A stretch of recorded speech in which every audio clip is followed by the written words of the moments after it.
The Sapien battle fleet tore through the Orion Spur, scouring each star system clean with righteous fury. Their gleaming armadas obliterated all signs of human civilization and purged the upstart vermin's delusions of significance.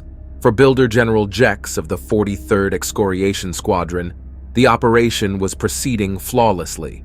Jex stood vigilant on the command bridge of the Purifier ship Equinox, monitoring the death throes of yet another upstart colony world. His Cascade torpedoes ruptured its pathetic orbital defenses, then boiled away its industrial excrescences until only a sterile ball of rock remained. No traces survived. The Sapien Imperium had been generous, allowing these aggressive upstarts to expand unchecked across the spur after assuming their savagery could be contained. But the unprovoked assault on Sapien Nova Colony proved the upstarts were irredeemable. For the safety of the greater galaxy, all memory of their failed existence must be obliterated. Jex had tirelessly prosecuted this noble crusade for cycles uncounted. No more would the stain of the upstarts mar creation's fabric. The Equinox's plasma inductors surged with wild energy as Jex prepared to cleanse the next system, hungry to scour its planets down to the molecular. Suddenly, proximity alarms resounded. The main viewport flared with rupturing light as a single upstart vessel decloaked, unleashing a vicious barrage on the Equinox. Staggered by the surprise assault, Jex could only watch in shock as reactor breaches consumed his ship in moments. As blazing shockwaves tore Jex's sinews apart, his mind became suffused with a rich but surprisingly nuanced psychic broadcast from the attacking ship, translated as, "We forgive you."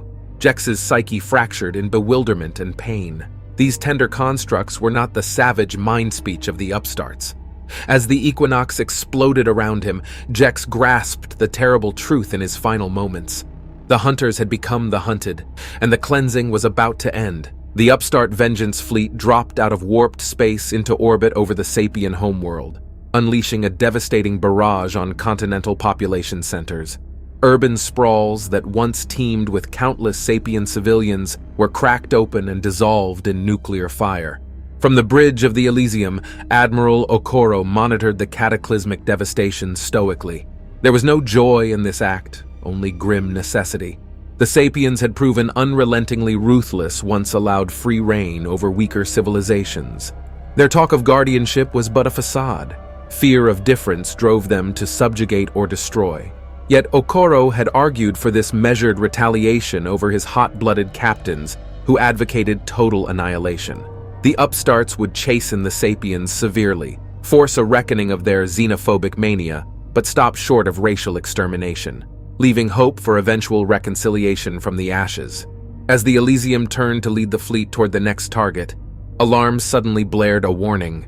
A single Sapien warship had survived and was accelerating toward the primitive world the upstarts had evacuated their young. Okoro's blood chilled. Even in the midst of apocalyptic flames, the Sapiens' hatred drove them to this final, monstrous act. Pursuit would arrive too late.